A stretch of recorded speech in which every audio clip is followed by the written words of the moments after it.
Ada sebuah kekaisaran yang berdiri di antara dua dunia. Di timur, Asia membentang, penuh misteri. Di barat, Eropa mewarisi sisa-sisa kejayaan Romawi. Tepat di titik pertemuan inilah, lahir Kekaisaran Bizantium, bukan sekadar kerajaan, tapi sebuah peradaban yang menolak untuk mati. Kisah ini dimulai pada tahun 330 Masehi, ketika Kaisar Konstantinus Agung memindahkan ibu kota Kekaisaran Romawi ke sebuah kota kecil bernama Byzantium. Banyak yang melihat ini hanya sebagai langkah politis, tetapi sesungguhnya ini adalah kelahiran dunia baru. Kota itu dinamai Konstantinopel, Sang Roma Baru. Disinilah kekuasaan Romawi mulai bertransformasi. Bahasa Latin perlahan memudar, digantikan oleh bahasa Yunani. Dewa-dewa lama disingkirkan, digantikan oleh salib dan iman Kristen. Kekaisaran Romawi tidak runtuh. Ia hanya berganti wajah, berabad-abad berlalu.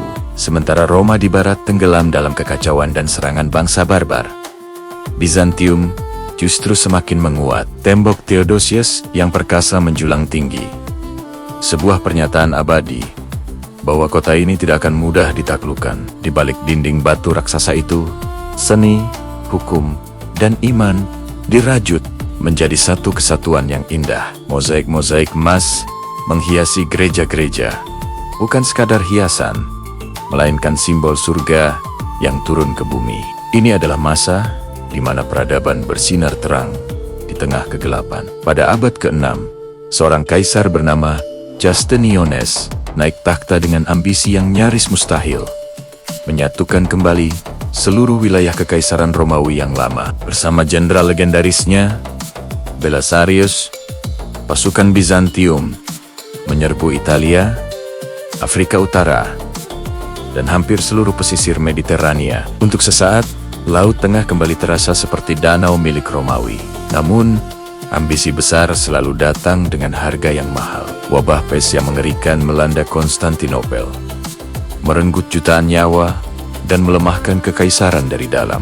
Luka itu membekas selamanya. Meskipun begitu, Justinianus meninggalkan warisan yang tak ternilai bagi dunia. Sebuah mahakarya arsitektur yang melampaui zamannya.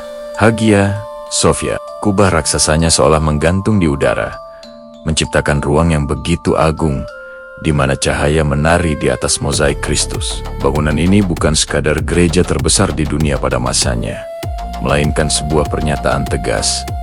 Bizantium adalah kerajaan Tuhan di muka bumi. Hagia Sophia adalah simbol puncak dari kekuatan dan iman Bizantium.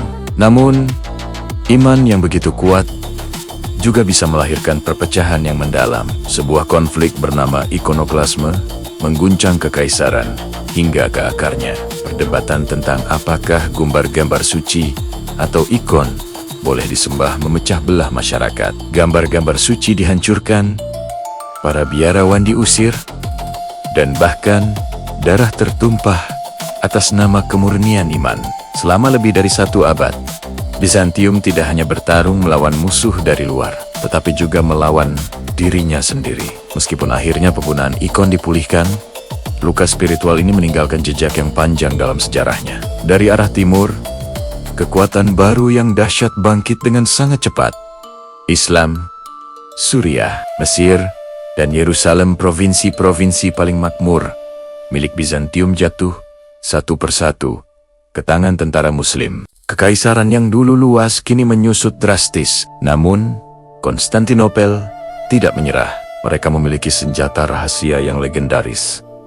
Api Yunani, cairan misterius yang bisa menyala bahkan di atas air ini, menjadi penyelamat kota dari serangan armada musuh yang berulang kali mencoba menaklukkannya. Konstantinopel bertahan lagi dan lagi, seolah takdir sendiri yang menjaganya. Kota ini menjadi benteng terakhir Eropa Kristen. Selama berabad-abad, saat Eropa Barat tenggelam dalam abad kegelapan, Konstantinopel menjadi penjaga peradaban. Di perpustakaan-perpustakaannya, naskah-naskah kuno dari filsuf Yunani seperti Plato dan Aristoteles, ilmu kedokteran hingga hukum Romawi disimpan dan dipelajari dengan tekun. Tanpa Bizantium, banyak dari pengetahuan berharga ini mungkin akan hilang ditelan waktu.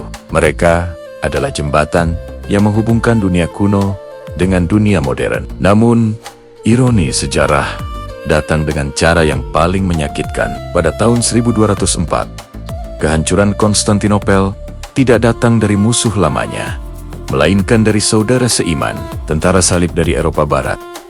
Dalam Perang Salib keempat, berbalik menyerang dan menjarah kota ini. Mereka membakar perpustakaan, menodai gereja-gereja, dan mencuri relik-relik suci yang tak ternilai harganya. Bizantium hancur dari dalam oleh Tengen-Tengen yang seharusnya menjadi sekutunya. Meskipun kekaisaran berhasil dipulihkan beberapa dekade kemudian, kejayaannya yang dulu kilong gemilang tak pernah benar-benar kembali. Abad demi abad berlalu. Bizantium hidup dalam biang-biang masa lalunya yang agung. Wilayahnya terus menyusut, kekuatannya melemah. Namun martabatnya tetap berdiri tegak hingga akhirnya pada tahun 1453 datanglah dentuman meriam yang akan mengubah sejarah dunia untuk selamanya. Sultan Mehmed IX kedua dari Kesultanan Utsmaniyah membawa pasukan raksasa dan meriam-meriam super besar untuk menggempur tembok Konstantinopel. Untuk pertama kalinya dalam 1000 tahun, dinding yang dianggap tak tertembus itu mulai retak dan runtuh. Kaisar terakhir Bizantium, Konstantinos the 11th Paleologos, menunjukkan keberanian yang luar biasa. Ia menanggalkan jubah kekaisarannya, mengambil pedang, dan bertempur di garis depan bersama para prajuritnya. Tidak ada pelarian, tidak ada penyerahan diri. Ketika kota akhirnya jatuh, ia gugur dengan terhormat. Dengan jatuhnya kaisar terakhir, kekaisaran Bizantium yang telah bertahan selama lebih dari 1000 tahun pun berakhir. Hagia Sophia diubah menjadi masjid, salib digantikan oleh bulan sabit, dan Konstantinopel berubah nama menjadi Istanbul. Namun, apakah Bizantium benar-benar lenyap? Tidak sepenuhnya. Warisannya hidup hingga hari ini. Ia hidup dalam sistem hukum modern yang kita gunakan, dalam seni gereja-gereja ortodoks, dan dalam naskah-naskah kuno yang membentuk dasar peradaban barat. Bizantium adalah kekaisaran yang bertahan 1000 tahun lebih lama dari Roma, bukan hanya karena kekuatan militer, tetapi karena kemampuannya beradaptasi, iman yang mengakar kuat, dan keyakinan bahwa peradaban bisa terus hidup meskipun dunia di sekitarnya berubah. Di balik mozaik emas dan tembok batunya yang kokoh, Bizantium membisikkan satu pesan abadi kepada sejarah. Sebuah kekaisaran mungkin bisa jatuh, tetapi sebuah peradaban yang hebat akan selalu menemukan cara untuk hidup kembali. Terima kasih sudah menonton. Jika kalian suka dengan konten sejarah seperti ini, jangan lupa untuk subscribe channel ini. Sampai jumpa di video berikutnya.